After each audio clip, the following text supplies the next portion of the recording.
Great day, all. This is Perry, Power Washing Pro GA. Just want to talk real quick about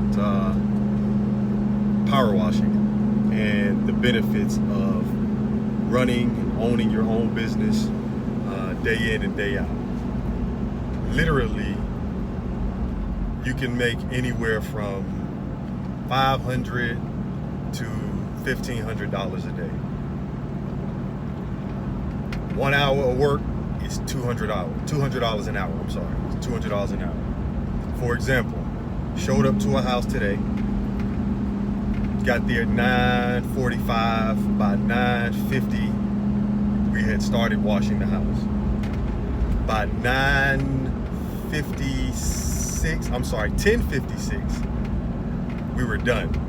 Back in the truck, fired up, inputting the next address into the GPS. $260. That's great money for any small business owner.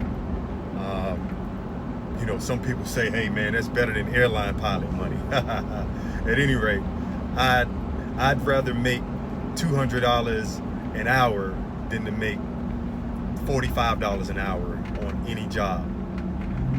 Trading time for money, it's a no-brainer.